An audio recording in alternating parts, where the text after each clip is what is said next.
Richard, please. Oh, it stopped showing the time. Just stroke it a little bit. I don't use these handheld computers because they have non-free software in them. Well, some of you might be wondering why I have aluminum foil around my badge. It's because there's an RFID in the badge. An RFID is a tracking device. If you have an RFID on you, it can be tracked at any time. So they are a terrible threat to privacy rights. And because of that, I'm fighting back. And I've got aluminum foil here. If you want to shield your RFID so that it can't be tracked, then come and get some when the panel's over.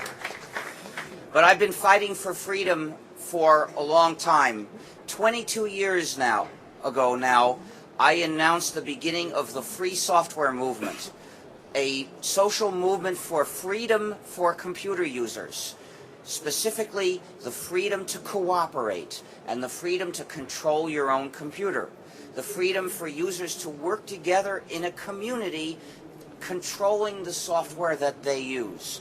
This was impossible in 1983 because computers don't do anything without an operating system. It's just a piece of metal and silicon that it's totally useless. But all the operating systems 22 years ago were proprietary software, software that keeps users divided and helpless. So I was determined not to have to live that way in using computers. I don't want to be helpless, and I don't want to be forbidden to share with you. So I decided I would do something about it. What could I do? I had no political party behind me. I couldn't expect to convince governments or corporations to change any of their policies. But I did know how to write software. So I said, I'm going to develop another operating system, and with the help of whoever will join in, and together we will make it free software. We will respect your freedom, and you will be able then to use computers in freedom with this operating system. But what does this freedom mean? There are 4 essential freedoms that make the definition of free software. And they are: Freedom 0, the freedom to run the program however you wish.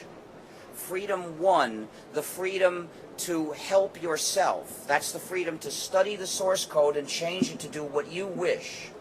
Then there's Freedom 2, the freedom to help your neighbor. That's the freedom to copy the program and distribute the copies to others when you wish. And Freedom 3 is the freedom to help your community. That's the freedom to publish or distribute a modified version when you wish. With all 4 freedoms, the program is free software. But these freedoms should not be strange to you, at least if you cook. Because people who cook enjoy the same 4 freedoms in using recipes. The freedom to cook the recipe when you want, that's Freedom 0. The freedom to study the ingredients and how it's done and then change it, that's Freedom 1. And cooks frequently change recipes. And then the freedom to copy it and hand copies to your friends, that's Freedom 2. And then there's Freedom 3 is less frequently exercised because it's more work. But if you cook your version of the recipe for a dinner with your friends, and a friend says, that was great, could I have the recipe? You can write down your version of the recipe and make a copy for your friend. The same 4 freedoms, and this is no coincidence, because programs like recipes are works that you use for practical work. You use them to do something. And when you use a work to do something, if you're not in control of it, you're not in control of your life. And if you can't share it with other people, you're forbidden to be part of a community. Imagine how angry everyone who cooks would be if someday the government says, from now on, if you share or change a recipe, we're going to call you a pirate. We're going to compare you with people who attack ships. And we're going to put you in prison for years because that's forbidden cooperation. Imagine the anger that there would be. That anger is at the basis of the free software movement too. We want to have freedom in using our computers. So we developed the GNU operating system throughout the 1980s, and in 1982 the last missing piece was put in place. That last missing piece is a kernel called Linux. So Linux is not an operating system. It's one essential component of the system, which is the GNU system plus Linux, the GNU/Linux system. And that system now is used on tens of millions of computers. John Hall estimated 100 million a year or two ago. No one really knows because, you see, we're all free. Nobody can keep track of what we're doing. That's part of freedom, that nobody knows exactly what's going on because you don't have to tell anybody. So today it's possible to use a computer in freedom, but that doesn't mean freedom is safe forever. Freedom is never safe forever. There's always a danger that you'll get somebody like a George Bush who wants to take it away. Even in the countries like the US, which says freedom is what we're all about, that can be turned into mere lip service. Freedoms can be crushed. So for people to have freedom, we have to be prepared to defend freedom. And in order to defend our freedom, we have to recognize what it means. That's the first step. So that's why I'm here today talking to you about free software and the freedoms that it represents, freedoms for you. Because that way you will know what your freedom means, and then maybe next year or next decade you'll help us defend these freedoms, and they may continue. Many people focus on encouraging more users to switch to free software. Well, that's a useful thing to do, but that alone is not going to bring us to freedoms that endure. If we gave everybody in the world free software today, but we failed to teach them about the 4 freedoms, then 5 years from now, would they still have free software? Probably not. Because if they don't recognize their freedoms, they'll let their freedoms fall.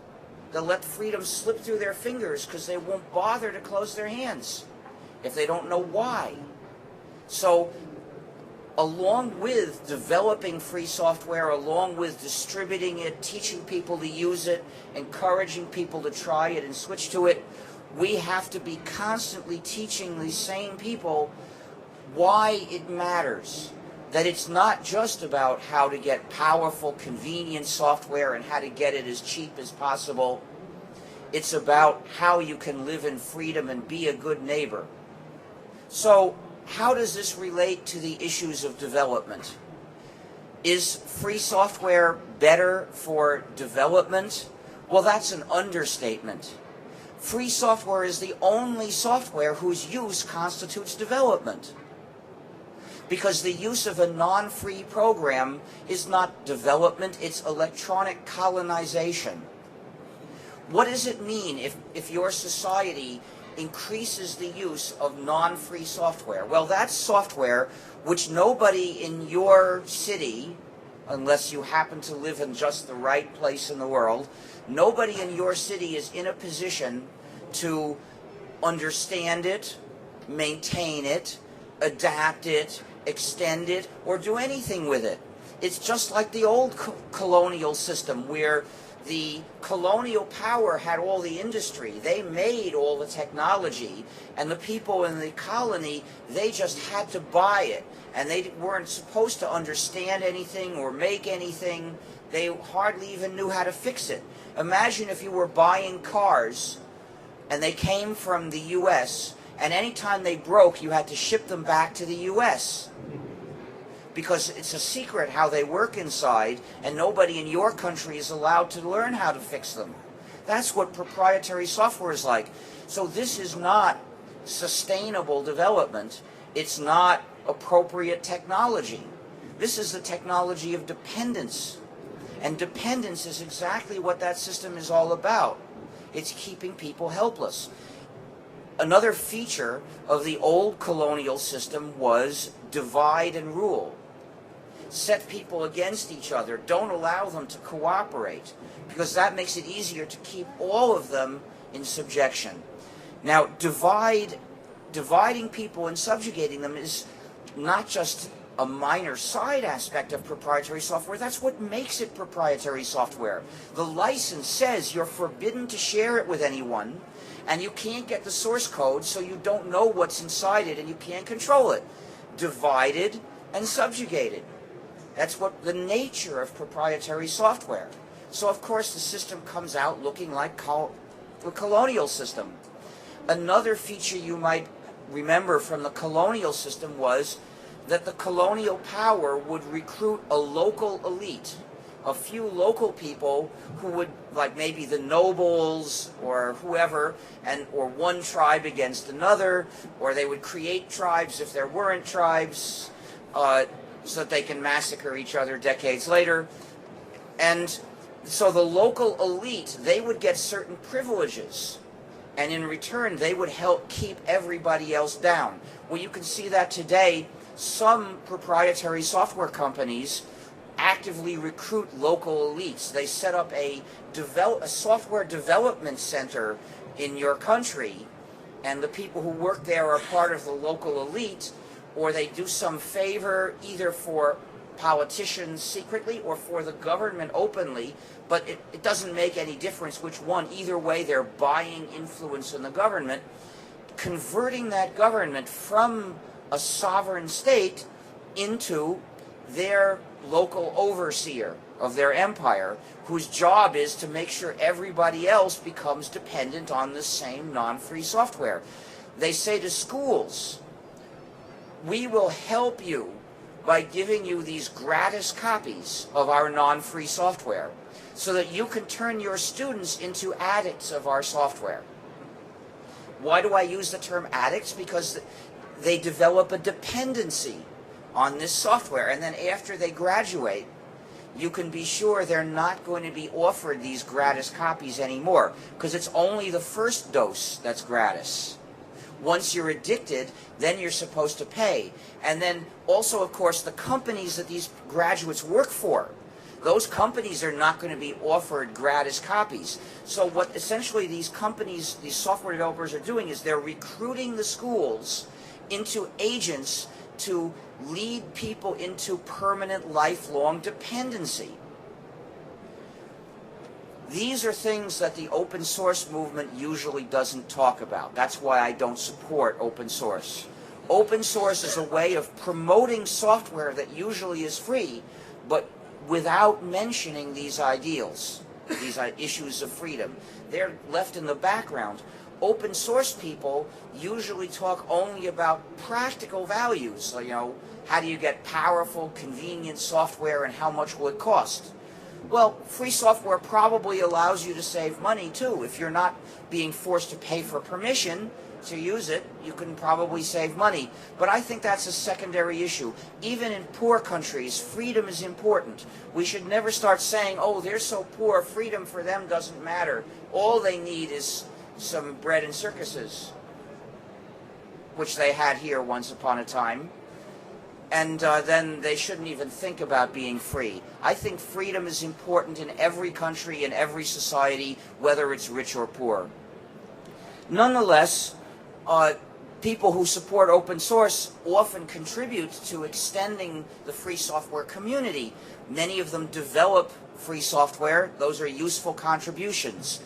I'm not saying that what they do is bad. I'm saying that by itself it is not enough, because it's weak. You see, when you say the goal is to have powerful, reliable, convenient software and get it cheap, then it becomes possible for the representatives of proprietary software to say, well, we claim that we'll deliver you more powerful, reliable software. We claim that our total cost of ownership will be cheaper. And I think it's usually bullshit. When Microsoft says this, it's based on distorted facts. But it's weak. But when we say the goal is to live in freedom and to be allowed to cooperate with other people in a community, they can't say they're going to offer us more of that cheaper, because they don't offer that at all. They're not even competing with us. They're out of the running. Once you decide you want to live in freedom, they are out of the running. So we are trying to help you reach freedom in a community. They are trying to subjugate you, but they say that they'll get you there faster. And maybe they would. I guess I'll yield the rest of my time because I've said what I need to say. this is probably one of the most remarkable, one of the most remarkable moments of my life, and I think that we should all be cherished that we're here today. This is the first time in history, and it's recorded history, that Richard Stallman has ended a speech early. You're wrong. I did it a few weeks ago, too. I don't know what to say. I'm about to cry. Ken is really happy because his job was a lot easier than he thought it would be.